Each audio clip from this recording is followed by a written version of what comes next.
清明时节雨纷纷，这话说的一点不错，哈哈，下着小雨，宝弟今天又来到这一片小野河，布满水草的小野河。这个洞啊，不知道是哪位大哥，好心的大哥啊，替宝弟开的洞啊，哈哈，捡个漏，捡个洞。咱们下来把窝料啊打进去，等它个半个小时以后，咱们来试一试，搞一搞，能不能在这里上一条大本。先搞2把，哈哈。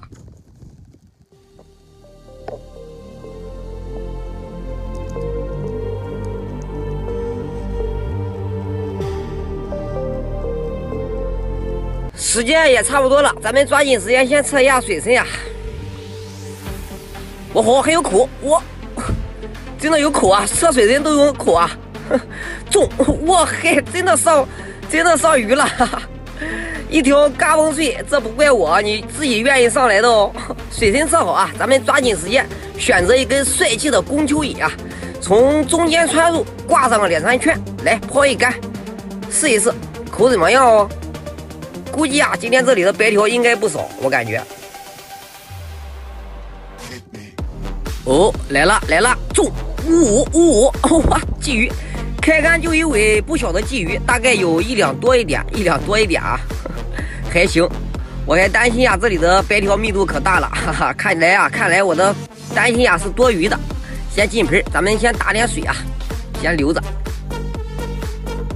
看来啊，这个窝点里已经进鱼了，咱们抓紧时间再搞一根蚯蚓，抓紧时间再抛上一竿。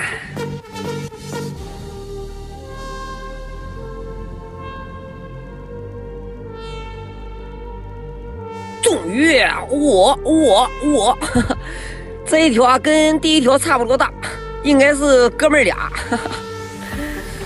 留下，还不错。又中！我，这条也不小，还行。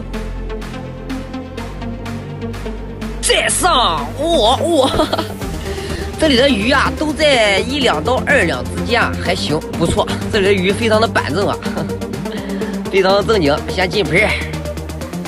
哎呀，看来这里的鱼啊真的不少，咱们抓紧时间钓，看能不能在这里爆个盆。又来，又在吃呢。稳一点，中！我，这条鱼不是很大，但是力气非常的足啊！这条鱼大概都在1两到2两之间，还不错，真的不错啊！这个钓位非常的牛啊！咱们抓紧时间再搞，继续。又来鱼，啊，中鱼！我。哇塞，直接来个5胞胎啊！钓了6条鱼，5条差不多大。哇塞，兄弟五人啊，直接上岸了。给钓友们看一下，钓了6条鱼啊，5条差不多大的，就一条小的哦。鱼非常的板正，咱把这些鱼啊还放回去啊。好了，钓友们，如果您也喜欢钓鱼啊，喜欢野钓，记得双击关注宝弟啊！感谢大哥们的支持。